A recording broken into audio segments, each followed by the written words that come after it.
गांव का नाम था चंदनपुर। यहाँ की गलियां और हवाएं भी भाई बहन के रिश्ते की मिठास से भरी थीं।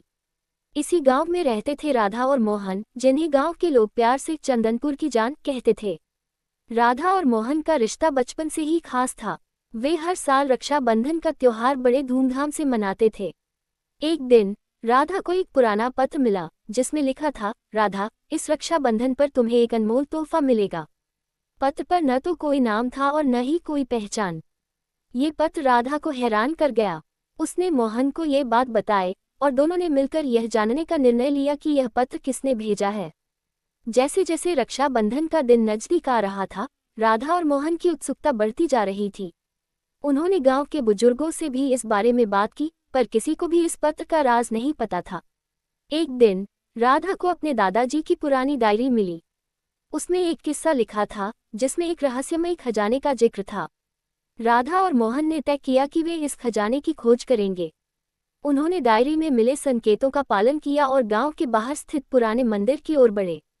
मंदिर के पास उन्हें एक गुफा मिली। गुफा के अंदर जाते ही उन्हें एक ताले से बंद दरवाजा मिला। डायरी में लिखा था कि ताला खोलने के लिए भाई बहन को मिलकर एक मंत्र बोलना होगा। राधा और मोहन ने मंत्र पढ़ा और ताला खुल गया। दरवाजा खुलते ही उन्हें एक चमकता हुआ बक्सा दिखाई दिया। बक्से के अंदर एक सुंदर राखी और एक पत्र था। पत्र में लिखा था, ये राखी देवताओं द्वारा बनाई गई है और इसे बांधने से भाई बहन का रिश्ता अटूट हो जाएगा। राधा ने मोहन को राखी बांधी और मोहन ने वचन दिया कि वह हमेशा राधा की रक्षा करेगा।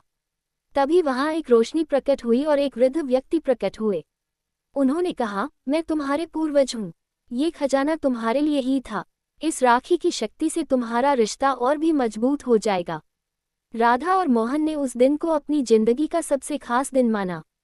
उन्होंने समझा कि यह रक्षाबंधन सिर्फ एक त्योहार नहीं बल्कि एक भावना है, जो भाई बहन के रिश्ते को और भी मजबूत बनाती है। रक्षाबंधन का दिन आया और पूरे गांव में धूमधाम से मनाया गया। राधा और मोहन ने अपनी खोज की कहानी गांव वालों को सुनाई और सबने उनकी हिम्मत की प्रशंसा की। अब हर साल जब भी रक्षाबंधन आता, राधा और मोहन उस खजाने की राखी को विशेष रूप से पहनते और अपने रिश्ते को और भी गहरा करते। समय बीतता गया और राधा और मोहन का रिश्ता और भी मजबूत होता गया।